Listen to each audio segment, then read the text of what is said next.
Support comes from Hampton Roads Community Foundation, partnering with donors from all walks of life to improve southeastern Virginia through grants, scholarships, and leadership initiatives. Learn more at hamptonroadscf.org.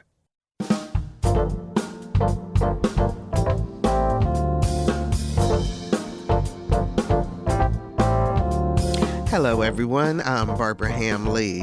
Ozempic, Mounjaro, Wegovy, just some of the drugs being touted as the new weight loss miracle drugs. These drugs were originally marketed for type 2 diabetes treatments, but now are the latest craze in the war against weight gain. But are they really the answer to obesity? Is the shot the cure to weight loss? Are diet and exercise out the window? What you need to know about diet, drugs, and weight loss with cardiologist Dr. Keith Newby. Another view on health. That's coming up next, right after this national, regional, and local news from NPR and WHRO News.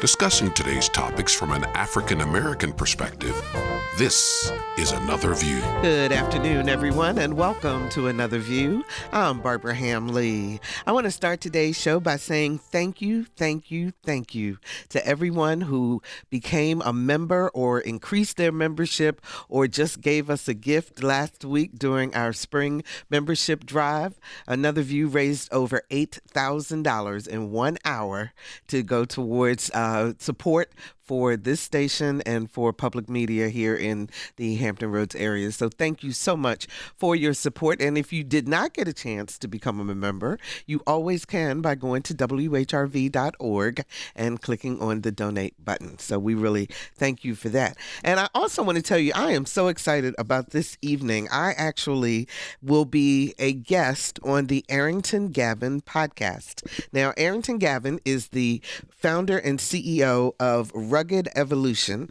which is a beard care company, but he's also a talk show host. You can hear his show on Hot 91, Norfolk State University's public radio station, and he's also a podcaster. So we're going to pre-record my interview tonight, and it will air starting tomorrow, the 29th of March. You can find it at our Smooth Club Media on any podcast platform. So check it out. We're going to be talking about my career and some other questions he may be asking me, and I think it's going to be a lot of fun. He's a very bright young man who's doing a lot in our area, so we're excited about that. So it's a $142 billion with a B dollar industry. We're talking about weight loss, from a few pounds so that you can get into your favorite outfit to life-altering obesity. 46% of African Americans are obese. Hear that again. 46% of African Americans are obese. And for Black women, well, 4 out of every 5 Black women in this country are obese. The standard has been diet and exercise to lose weight, but now there are GLP-1 drugs. That's a class of medications that mainly help manage blood sugar or glucose levels in people with type 2 diabetes. But some GLP-1 drugs can also help treat obesity. So, is this the miracle cure for those who struggle with weight? Here to sort all of this out for us is our absolute favorite cardiologist, Dr. Keith Newby, and he's also got this other long title. He is the Market Director of Community Health Improvement and Engagement with Bon Secours. Hey there, Keith. How you doing? I know, listen, I'm going to tell you what's bad. Where every time I have to go somewhere and they ask me to introduce myself, I got to pull my card out and look at the title. Well, you know, you sent it to me in a text like way back last year, and I had to go back through and scroll to look for it because I was like, oh gosh, I forgot this other real new long title. Listen, don't feel bad because it's my title and I got to keep looking back at it. So. But that's okay, though. You know something, as long as the work is getting done, there you go. and it's effective work, then to me, titles are just what they are. I agree. Absolutely. So, this whole thing, Oprah came out a couple weeks ago with her documentary called Blame, Shame, Blame, and the Weight Loss Revolution. Everybody's been talking about these GLP-1. You see the commercials like crazy, but here's the question.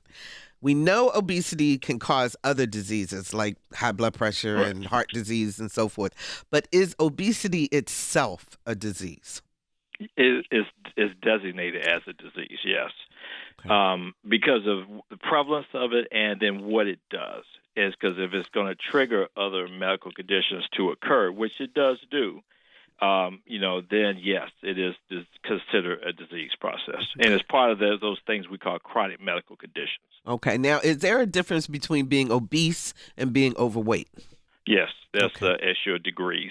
When you look at your BMI, the body mass index, that kind of is I think it's 24 or less is considered normal. 24 to like 27 or 28 is considered overweight, and then over that is like obese. But there are degrees of obesity, just like everything else in life. You could have it could be like grade 1, grade 2, grade 3.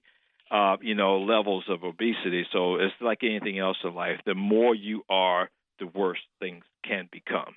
So it's really for me. I always tell people, I don't want to label you per se.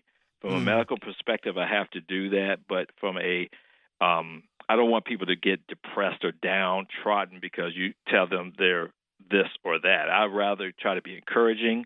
How do I get them in a better place from their mindset? Because, doing like stopping smoking or losing weight or any other habit or condition, it takes a lot of work to do that. And to me, beating you down in the office is not going to help motivate you to do it. So, Keith, for the longest time, I mean, the whole blame and shame thing, especially for people who are overweight or obese, that's real.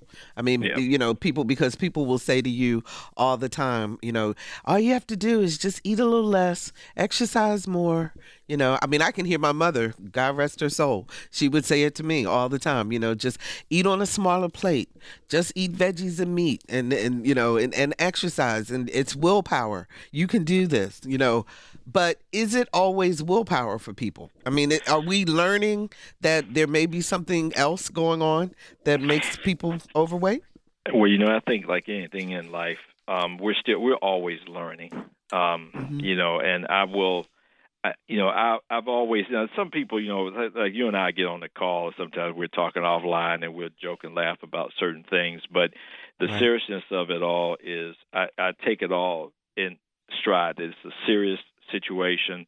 Yes, I think the problem I found in this country is the tools that we have available to us is where I think our problem lies. And I should say tools or lack thereof. Look at it like this. You turn on commercials, what do you see? Typically fast food advertisements. A lot of them are. What we get in the stores, there's a lot of stuff, the chemicals that are pumped into foods now. There's the healthy attitudes that we should have, we don't have, not because I always think it's our fault, but just the way things work in this country. I think I mentioned to you, my daughter was in Ireland for her first semester of her college career. And one of the comments she made to me as I was trying to drag her back, and she didn't want to come back at first, was, she said, Dad, she says, you wouldn't believe how much better the food is here. Wow. I mean, and listen, my daughter's 18. She actually turned 19 today. Oh, happy birthday. So, happy birthday, Marcella. But I said this to say she made that a point to tell me that. Because, most kids, they just fast foods, they just eat and run. But she really pushed the issue of how much better the quality of the food was there. She said the pastries they had there were low in sugar. She kid lost almost 15 pounds in 4 months while she was there. Not because of anything other than they walk most places they go. They have public transportation, but they walk a lot of places. And the quality of the food was different. So, I think as we continue to learn, is there a potential that this is a issue that a person can't help? I don't know. Is it possible? Of course it's possible, but when you look at the tools that we have available to us, or the lack of the tools we have available to us, that's the part that gets us, I think, where it's like, man, I mean, is this really an issue of it's a disease process that we can't prevent because it's just the way it works, or is it that our lifestyle and the way we lead our lives and the availability of what we have to choose from is our bigger problem? And I don't know the right answer. I don't think anybody really does. I want to keep that open because I think as we continue to learn, we'll develop and we'll be able to maybe to answer that question a little bit better as time goes on. Well, now, in addition to the fast food commercials, you see the shot. I mean, everybody's stomach is pulled out and they're getting the shot of Ozempic or of Wegovy or whatever the GLP-1 drug is, or Roe, or, and all of that. I mean, is that the miracle cure? Because it seems like people are still looking for that, just tell me one thing I got to do and I'll lose the weight. But they don't stress that you still got to diet and exercise. I mean, everybody, that's a secondary thing. We're living in this technology age where everything's supposed to be immediate, immediate effects, immediate outcomes. It don't work that way. I mean, that's because you can't, take just that shot and then go and eat everywhere and anything and expect the weight to come off. I mean, but just so you know how that works. Yeah. I'm not sure you're familiar with that, but it's essentially like Ozempic and Wegovy are really the same drug. It's just the dose is different on one versus the other. Ozempic was designed as a diabetic medication. Wegovy is the weight loss drug. So it's kind of, they're just used for different purposes, but it's the same medication. And semaglutide is the generic name for that. But anyway, it's a glucagon-like peptide-1 receptor agonist. You talk about my title. Yeah, really. But essentially, when you hear the term like an agonist versus an antagonist, you could say antagonist is against, agonist is for. So it really works to create GLP-1, which binds to those receptors and tells the pancreas to release insulin into the bloodstream when blood sugars spike. So, a lot of people say, well, it's the diabetic medicine, my blood sugar going to drop too low. Well, it's not designed to drop it too low. It's designed, if you get a spike in your sugar, it's going to make the pancreas release insulin. But in addition to that, it decreases appetite, and it makes you feel full when you eat. So that if you start eating something, you say, "Man, I'm full already." That's how you're. See, so when you really think about it, in the grand scheme of things, what's making you lose the weight is you're eating less. See, they don't tell you that piece. Yeah, see, that's the thing. So when you look at how does a drug actually work? Okay. It works by stabilizing your blood sugar level from a diabetic perspective, but from a medical perspective, say how does it make you lose weight? Decreases your appetite, so lowers food intake, and then the GLP-1 receptor agonist, and this is what this is again. It tells your brain you're full after you eat. So you start eating something, you get full faster, which goes back to eating less. So really, it's kind of what goes in goes out, and now there are issues of metabolism, that we have to take into account. Of course, right. Some people can eat like whatever, and they like always because their metabolism is very high, and so exactly. Yeah. So and that's the variable thing. Now there are certain differences, and you can stimulate your metabolism certain ways, but there lies some challenges. Now, what makes one person's metabolism different from another? I don't know. They really know the answer to that. Some of it's genetic, some of it's other factors involved. But what I do know is that's how that particular drug works, and all those in that class of medications, that's how they work. So really, it's a matter of how do you regulate your situation. And I tell people, I said, don't look at it as just like the end-all, be-all to living. It's not designed to be that, because I could take something really bad and make it good really quick, depending on what I do in addition to that. And that's where we've run into problems. So a couple questions about the drugs. And let me throw out the phone numbers first, because I'm sure our listeners have a lot of questions. 757-440-2665 or 1-800-940-2240. What questions do you have about using drugs for weight loss, other ways that you can also lose weight? give us a call and let's talk about it. 757-440-2665 or 1-800-940-2240. So one of the questions people ask all the time, Keith, is if you start it, do you have to stay on it for the rest of your life in order to keep the weight off? No, I think what sometimes can happen, I don't know if you've ever kind of experienced this, but like some people, and they use these terms, they're really not necessarily appropriate terms, but we use them anyway. Like when you go on like a diet or a weight loss campaign and you start getting where they say your stomach shrinks. Mm-hmm. It's not so much that it's shrinking per se as much as you're just used to not eating that much, so you get full faster. So I don't think you have to be on this stuff forever. I don't think so. But, this stuff is still kind of new.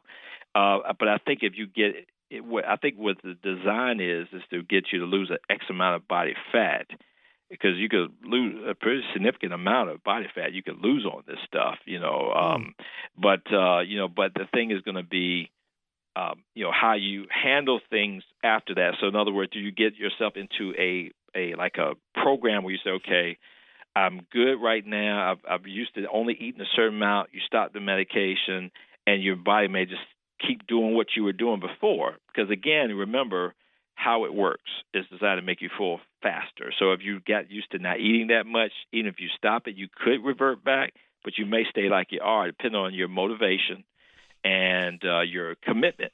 And changing, I'm going to tell you, one thing I will be honest with you, and I say this to everybody, I never beat people down about when they're gaining weight. I try my best to encourage them because beating them down is not going to help. Mm-hmm. But that lifestyle, that's hard to change. When you've been doing something for years and years and years, and it's almost like your mind is trained to behave a certain way, to eat certain types of foods. And it's tough to change that. It's not impossible. Mm-hmm. Just tough, and to continue to be encouraging to people is really the way to go. So I've never seen, because it's too new to answer that question fully that you asked. But I will say this: I think once you're used to something, and just like you're used to eating wrong, once you get used to eating right, the biggest problem I see is advertisements don't help. Because if you go to an event and what might they be serving there? So right. You can get back into an old habit, very easily. Very easily. So that's why I was mentioning that comment about my daughter, because she was over there in Europe, and because what her choices were a defined choice, that's what she ate. Yeah. So it does impact. Well, what about side effects? Oh, that's the thing. That's the thing. And that's the one thing I try to tell people. Common side effects are typically GI-related: nausea, vomiting, abdominal pain, diarrhea. But the thing is, I had a patient not too long ago. This is the first one I've heard of that, so I don't want people to be scared of the drug because of anything I say today. But you want to be knowledgeable. But I had a patient the other day. Literally, I think it was on Monday or Tuesday. A young lady who was on Ozempic that developed pancreatitis as a result of that medication, and that is a noted side effect. So she stopped it about 3 months ago, and she still has some residual problems. Not anywhere near what it was when she was taking it, but still, and that's why I kind of tell people, everybody was jumping. I had more people beat me up trying to get Ozempic out of me. I'm like, well, firstly, I'm not a bariatric doctor. Right. I will encourage you, and I do have some knowledge of. I know how the medicines work, and I know the dosing, but it's not just me giving this to you. What it has to be is, what's your program you're going to do it. So to answer your question, those side effects have potential. Now, I would not try things because of it, because your percentage. That's the only patient I ever knew of that developed pancreatitis, and I've had several people on Ozempic. So I don't want to shy people away, but you need to be aware of the potentials, and you need to be able to recognize when it's happening So you can contact your doctor if they do, but typically it's going to be the GI stuff, nausea, vomiting. Well, I can tell you right now, the needle stopped me from Yeah. from the very beginning. 757-440-2665 or 1-800-940-2240. Are you using one of these weight loss drugs? Can you tell us about your experience? Give us a call. We'd love to hear from you. And I also want to bring into the conversation listening audience. So give us a call about this. What do you think about the whole idea of the body positive movement and how now that some of the influencers are using these drugs to lose weight and the backlash that they're receiving? Let's talk about how we address weight in our community. 757-440-2665 or 1-800-940-2240. Now, I'm dead serious about that needle thing because it's a once a week shot in your stomach, right? Yeah. Well, something though, but I tell you how that, when you really think about that piece, number one, most of those needles are very, very tiny. I mean, they're really, really. I mean, I'm serious. But the thing is, though, Barbara, when you think about, because I'm a doc, I know this. When I'm having to do certain procedures on people, the bigger the needle, the more uncomfortable it is. Right. But when you talk about like these tiny, tiny needles, that's a little different, and depending on where you do it. And I tell people all the time that, because I have patients that need to inject themselves with certain medications, I said until you get used to it, I say ice the area down before you give it to yourself, just to numb the outer surface. But these needles are really, really tiny. I mean, we have there's a cholesterol medicine that I use a lot called Repatha, one called Praluent. That's for people that's really, it's designed for folks more so who either can't get to goal on the statins or the statin class of drugs, or they're intolerant to those medications, and that's like a 29 gauge needle, which is really, really tiny. And so I've rarely had people not be able to do it. It's like they're scared until they do it for the first time. This wasn't as bad as I thought it was going to be. And that is the thing. But I hear you. I'm terrified of needles. But anyway, you're not. Yes, I am. But let me ask you this though too, because these drugs also, did I read that there's some benefit, some heart health benefits? Yes. Yeah, they Wegovy just had a new addition to their FDA regulation or their FDA approval process, where they did say that it does reduce, and it kind of makes sense, but it does improve heart health, and you really think about it, it should, because what are you doing when you take these meds? If you're diabetic, you're reducing your hemoglobin A1C level down, which diabetes, is when you look at what are the risk factors for development of heart disease from a medical perspective: hypertension, diabetes, high cholesterol, obesity, cigarette smoking, family history, just standardly, and lack of exercise. So you have this conglomerate of things, and there's a lot of overlap when you talk about hypertension, diabetes, and cholesterol problems. And it's because when people are overweight, they typically might develop diabetes, they typically might develop hypertension, and they typically might develop a cholesterol problem. So if you're losing weight, these medical conditions tend to dissipate or potentially go away. Now, they're not cured. You still have the disease process, but it's controlled. And if you get a controlled situation, what is it that helps prevent heart attacks? A lot of people think, I just get a stent done. And I'm telling people, stents don't save lives unless you're having a heart attack. Right. Stents alleviate symptoms. Bypass surgery alleviates symptoms. What saves lives is your lifestyle change, controlling your risk factors. So if you're on a drug like Ozempic or Wegovy, or whichever one, I know Wegovy is the one that got the addition to their status. If you're reducing your A1C level, if you are diabetic and your A1C was high, you're reducing your weight down. Think about it. You're taking away the things that can lead to heart disease. So and you could make it the same thing if you just lost the weight and exercise this other stuff. So it could be that you're better, not so much per se just because of the Wegovy, but because of the other stuff you were doing. So if you did the other stuff without the Wegovy, you probably would have the same outcome. So is these drugs that we're talking about, really they should be used for people who are obese, or are they okay for that person that wants to lose that 10 pounds so they can get into that outfit? Yeah, I mean, personally, I wouldn't do that personally because I think what you're doing, because, what you want to do is make your journey a part of your full lifestyle change and alteration. Because if you think about it, if you're just doing it, say, okay, I got to get in this dress because I'm going to a reunion and I don't want to be the fattest one in the room. I mean, if that's your mindset, is that the right reason to do it? Because, again, to me, anything we do in the medical world should be part of a program designed to put you in a better place for your future. Right. And if your goal is temporary, then you're just going to get a temporary fix. Is that, I mean, this stuff ain't cheap. Well, that's the other thing we need to talk about, too, is how much this stuff costs. Because right now, the insurance company may not insure you if it's for weight loss, for example, with Ozempic, but they might do it if it's for diabetes. Yeah. The thing is, remember, Ozempic was designed for diabetics. Right. Right. Wegovy was designed for weight loss. Okay. So it kind of depends. So there's going to be, and the FDA, when I said the FDA, but the insurance companies, their issues, to be honest with you, they're like, listen, we ain't trying to pay all this money out for this stuff when you're not taking this seriously. So, but, because their goals, remember, insurance companies, I don't care what they say, their goal is to make money. I mean, that's the bottom line.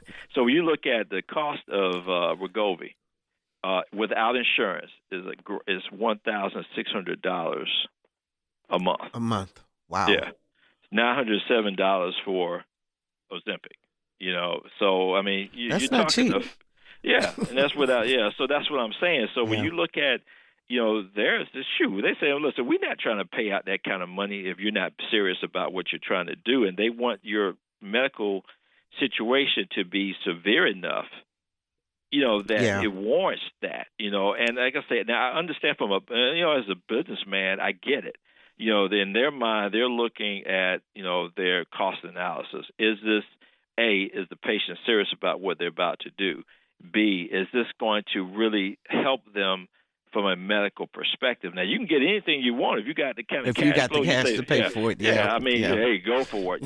But if you're trying to get the insurance to pay for it, they're going to have certain criteria they want you to meet. Yeah. And I understand that. Yeah. If you're just joining us, we're talking about obesity and weight loss drugs with cardiologist Dr. Keith Newby. He is also the market director for community health improvement and engagement with Bon Secours. 440-2665 or 1-800-940-2240 are the numbers to call to join our conversation. Angela joins us from Suffolk. Hi, Angela. You're on the air. Hi there. Hi. You're on the air. Yes, can you hear me? Yes, we can hear you now. Okay, I was just calling in because I am an Ozempic user, and I have lost probably over 60 pounds, and I'm a diabetic also, type 2. All my numbers are now working well, and I'm a good case study, I guess. Wow. And it was a rough onboarding process, though. There was a lot of nausea and other stomach stuff going on, for sure. So how long have you been on it, Angela? I've been on it now for probably about 2 years.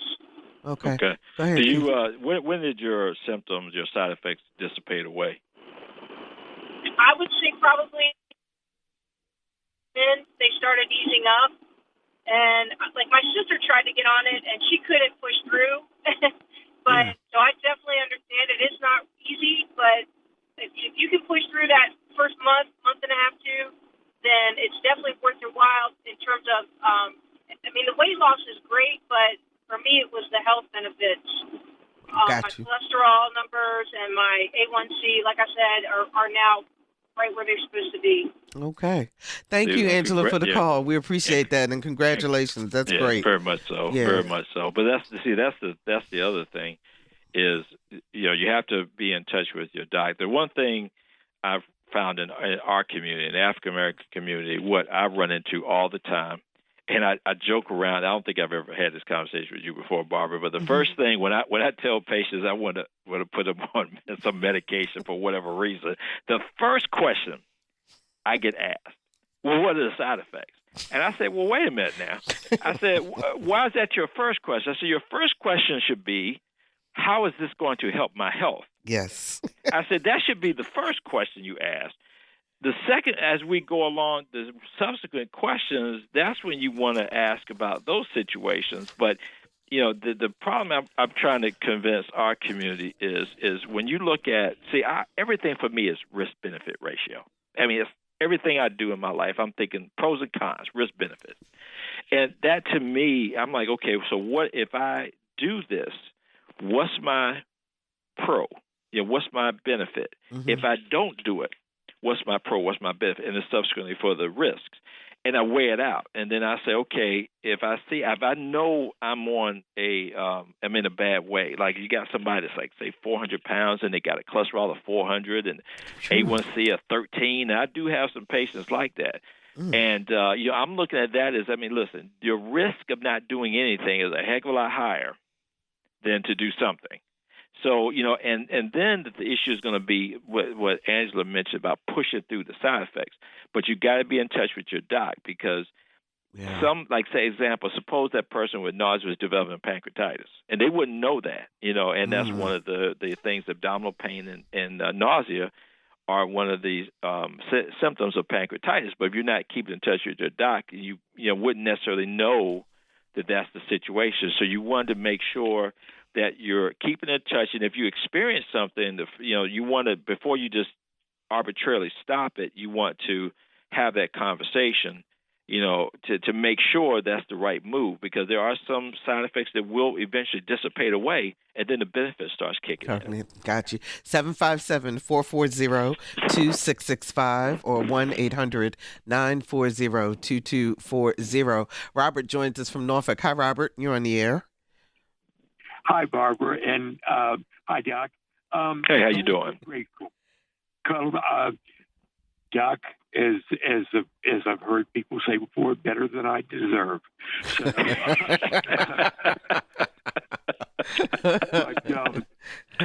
color me grateful. I've been on Ozempic for about, 2.5 months. I'm type 2 diabetic. And my A1C was at about a little bit above an 8. And I have gone down to very close to 6. And I've lost about 27 pounds from the Ozempic.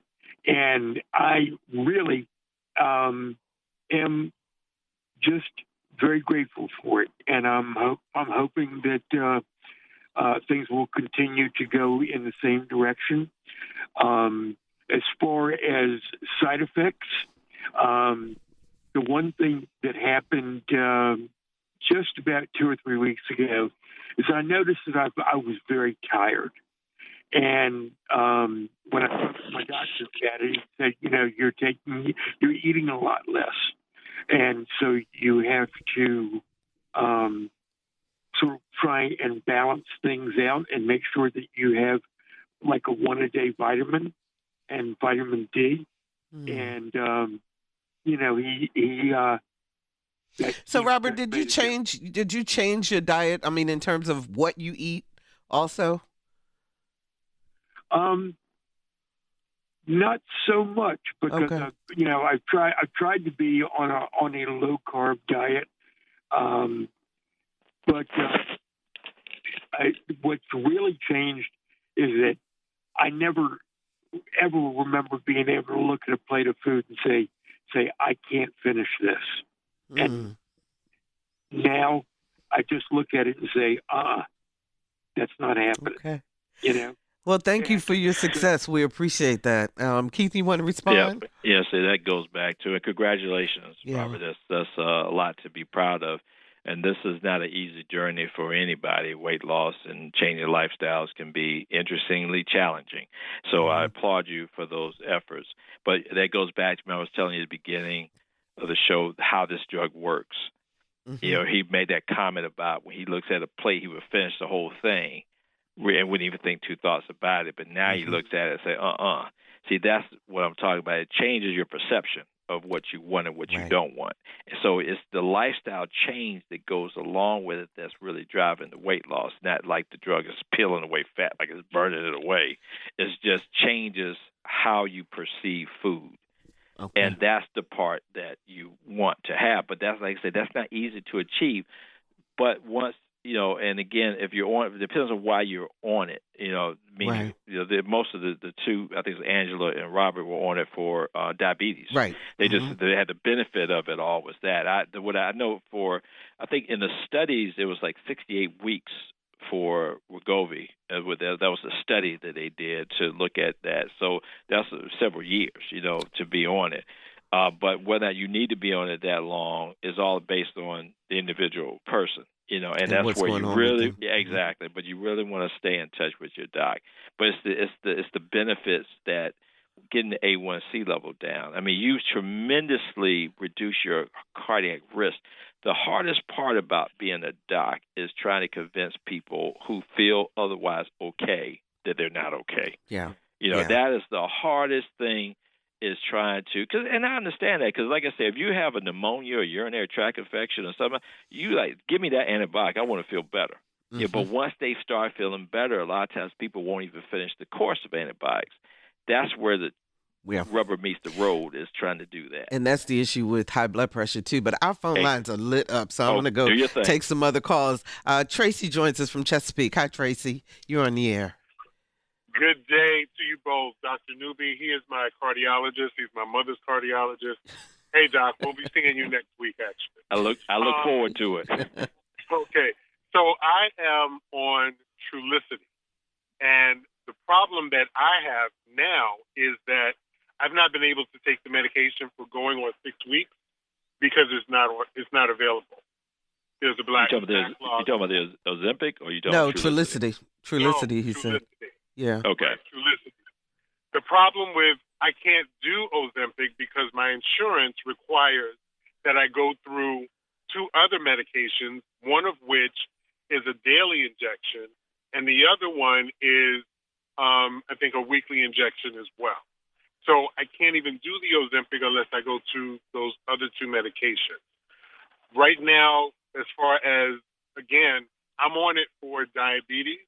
I'm not on it for weight loss. And the side effects that I did experience with Trulicity were pretty on par with what everyone else says. Mm-hmm. For me, it was more so making sure that I did not go too far anywhere, because when I had to move my bowels, it was right then, right there. It's like no holding it. It's like you coming out right now. So that was one of the issues for me. So, Tracy, you're saying you can't get it at the pharmacy because they're out of it? Is that what you're saying? Correct.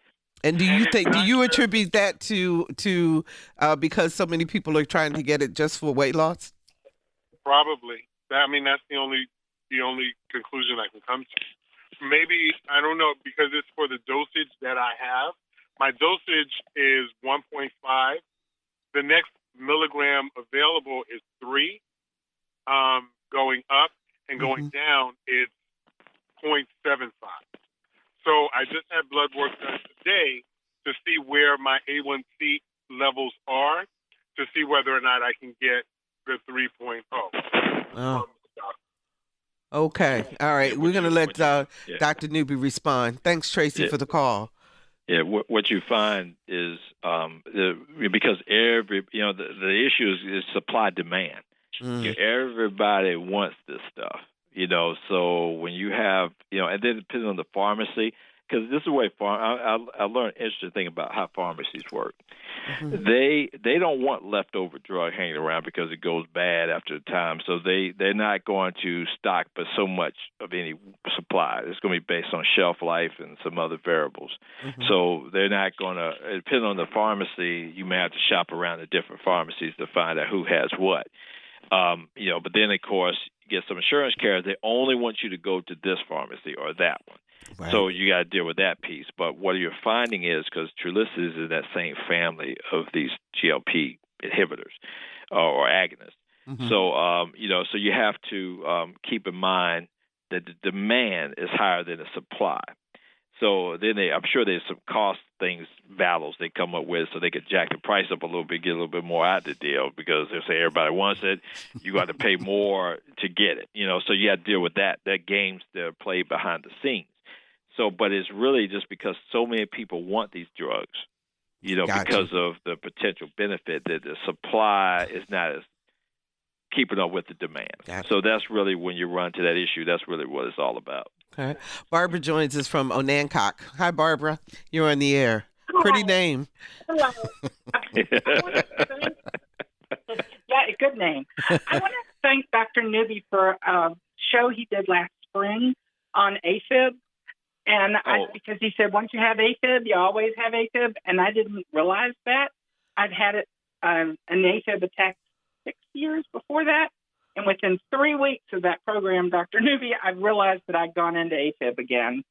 And it was well, I'm sorry. Of your awareness of it. I know, but your awareness of that show, it helped save my life. So thank you. Thank you for that call. Welcome. That's wonderful. So now, are you on, I understand, Mounjaro? Is that what's going on? I'm on Mounjaro. I am a type 2 diabetic. Mm-hmm. And, Barbara, you don't like needles? Well, let me tell you. I take Humalog daily insulin with my meals. So that's needles. I take Toujeo at night, the long-acting insulin. That's a needle. And then I was on Ozempic once a week for 4 years. The Ozempic helped with my A1C, but not the same. Well, my endocrinologist retired, and I got a new endocrinologist and saw her at the beginning of February. And she said, "Oh, we're moving you to Mounjaro." And I was like, "Woohoo!" And so it has been life-changing. I've been on it 5 shots now, so a month. Uh-huh. And it doesn't hurt at all. Okay. But the other thing is, it has dropped my use of Humalog by 2/3. I was using upwards of 60 units a day, and now if I use 20 a day, that's it. I mean, that's stunning to me. I'm not one of the great weight losers on this. I have lost 2 pounds a week. Mm. And so I hear, I lost this and this. Well, I've lost 8 pounds. Woohoo! But woohoo is right, because my blood sugar is phenomenal. But the other thing, a couple of things. One is there is an enormous shortage of the Mounjaro. And there are people writing in Facebook pages in blind panic because they've stabilized, they've lost tons and tons of weight, and now they can no longer get their magic drug. And Eli Lilly keeps saying, it's coming. But I hear also that part of the problem is it's a different kind of syringe, and so they've had to ramp up the production of the syringe because it's not a regular pen. Mm. It's a pen, but it's very different. And easy to use, though. Okay. The other thing. Very quickly, Barbara, because we got a couple other calls we got to get to. I got you going. The side effect, my biggest side effect is I no longer think about food. I used to think about food all the time. Now, if they call it food noise, the food noise is gone. I don't think about food. I look at stuff on Facebook. I'm not triggered by anything. I can fix a meal for my husband and me and not snack during fixing it. It is the weirdest thing in the world. Wow. So at 64, it's revolutionary. Okay. It has not. The constipation is also a problem. Okay, got you, Barbara. Thank you so much for the call. We really appreciate hearing from you on Nancock. But that mindset change, Keith, you were talking about that before. Yeah, that's really what it boils down to. You can get to that, and that helps you make that change. The question is it a dependence there from there on that you're just seeking that piece of it all? Because, there's psychological dependence versus just physical dependence. Mm-hmm. So the question is, you get so used to it, you're like, I can't live without it now. And is that really true once you reach a certain weight loss and, you've been dealing with this for a while, or is it just a perception? I don't know the answer to that, but that is something you have to take into account, because after a certain amount of time, you may be able to continue that weight loss just without it, potentially, because of that change in your mindset. So that's the part. Yeah. So I'm going to ask you this question because I know how you're going to react to it, because that's why I'm going to ask you this. So when we look at, 46% of African Americans in this country being obese, 4 out of every 5 Black women being obese, is there any truth to us being big boned? Yeah, you know how I'm going to answer exactly. that one. Yeah, I mean, if you look at people, if you go to a skeleton of an African American person and a non-African American person, they're gonna look the same. It's not. It's just that's. It's not the skeletal. It's what's on the skeleton, right? Yeah, I mean, that's. I mean, I hear people and I understand where they're coming from with it, but if you look at, I have to look at things from a physiologic and a reality perspective. Mm-hmm. I get it. There are differences between African Americans and non-African Americans individuals from a standpoint of other features and factors. So we know that to be the case. But as it relates to BMI, I just the biggest concern I have is you look at life expectancy between the two groups. They're mm-hmm. different, and they could be upwards of 8 to 10 year differences. And I am convinced that the lifestyle that we lead helps with our demise earlier than other groups. What we do, our activity levels, what we eat, how we live, all that impacts. So when we start getting to this thing where I'm just big boned and that's the reason why, and I'm not going to change that part, the problem is you look at and I mentioned to you one time before, you go into any dialysis center in Hampton Roads mm-hmm. and look and see who's in there. Mm-hmm. Absolutely guarantee it's going to be at least 90% African American. Easy. Yeah. I have a huge practice. I have maybe 2 white patients on dialysis. Everybody else is African American. And why? Mm-hmm. And it's what these other factors that impact. Yeah, these other environmental factors. Yeah. Let's see if we can get one more call in. Holly joins us from Virginia Beach. Hi, Holly. You're on the air. Hello, Barbara. I just wanted to comment that I'm a 70-year-old woman, obviously, and mm-hmm. I exercise moderately every day, but I got to a point where I just can't lose weight, and so my body mass index was about 30 pounds, at least 30 pounds over, and so I went to see my doctor. She recommended that I try Wegovy. It is difficult to get when you first start, but as you get on with your dosages, it's more available, it seems. Mm-hmm. So I spoke with her, and then I went after my first 4 weeks, and everything was going well. So I've been on it for 10 weeks. Not 10 weeks, 6 weeks, and I've lost 10 pounds. I have no side effects. As far as the needle, it's a pen that's pre-measured. You just press it against your thigh or whatever, and it clicks, and you're done, and you don't feel a thing. Thank you so much, Holly, and congratulations on your weight loss. That's fantastic. Keith. Well, that's what I say. I mean, I think but one thing I would say, you have to look at it as a program, and yeah. I think those drugs are important. And there's still there's room for bariatric programs, out there. Mm-hmm. Bon Secours has one, Cetera has one. A lot of the hospital systems have them. Mm-hmm. They're out there, and you want to look at it as a program. Some people still need the extra, so I don't want to dismiss that. You have to look at weight loss as a journey, and that journey entails several pieces. Part of it could be the drugs. Part of it could be some surgical intervention, possibly. Part of it could be, it's got to be, exercise and diet and lifestyle change. So I just want people to the takeaway message is there's no such thing as a miracle drug, because I guarantee you these other individuals, were doing the right thing with it, because some people eat out of depression.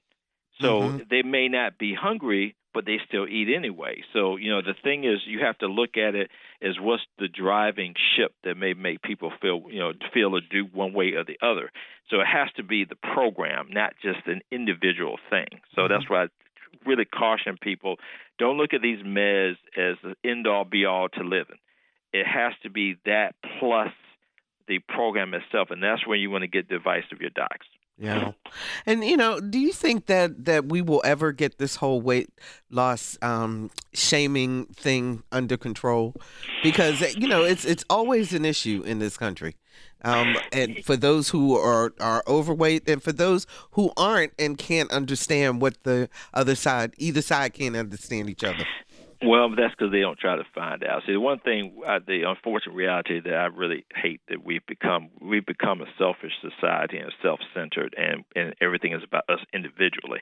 And I hate that that's the case because, that's not the way I think a lot of us feel, but then there are others that do. And, just think about some people just plain old-fashioned mean. I hate to say it like that, but that's the biggest thing I run into. Look at kids. I mean, they will tear each other up with words. Yeah. And, and if we started really saying, let me try to understand the perspective of other people's challenges, because we don't know from whence they came, what's their background, what are the things that may drive a decision one way or the other. And when we start shaming people, I mean, I really think that's I think that's really the issue. We have to take into account what that other person has gone through that led them to be where they are. Mm-hmm.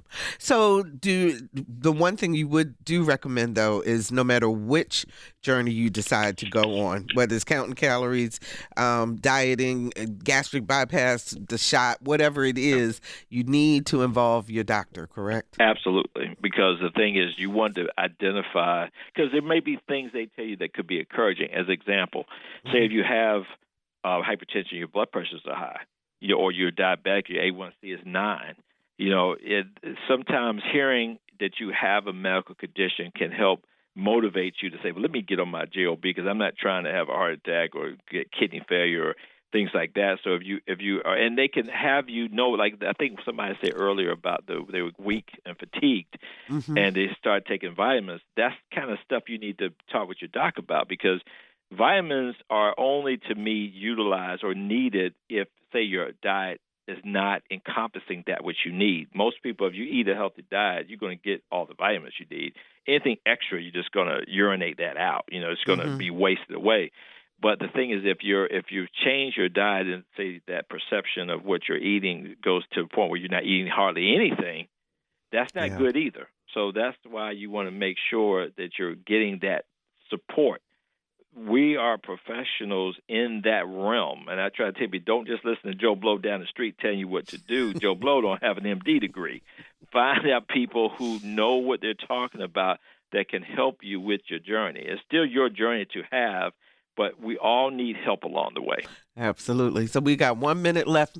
Dr. Newby, any other words of advice you want to give to our audience today? I would just say, don't think this is the miracle drug. It's not the miracle drug. It's a good additive to your journey, but just make sure you understand the reasons why. Why is this a problem in the first place? Understand what is it about your situation that may be different from another that may lead you down a path. Make sure you understand that as you're designing your journey. Get advice from your doc. Get support from your family. And please, your family wants to always give you some fast food. Don't listen to them anymore. That is Dr. Keith Newby. He is our favorite cardiologist, and he is also the Market Director of Community Health Improvement and Engagement with Bon Secours. Keith, we'll see you next month. Thank you, as always. Thank you. We appreciate it. And whatever your weight loss journey, please, again, do it in concert with your physician. Listen to your body and stay informed. Now, you can share this show with a family member or a friend by visiting our website, anotherviewradio.org. You can also find us on Spotify or wherever you go for your podcast. Next week on Another View, the mental health challenges faced by professional women. Tune in for your mental health check. Our theme music is an original composition created especially for Another View by Jay Sennett. Lisa Godley is our show producer. Jordan Christie is our audio engineer. And Dr. Barry Graham answered our phones. I'm Barbara Ham-Lee. It is a beautiful Easter weekend coming up. Please remember the reason for the season. And let's get together again next Thursday at noon for Another View.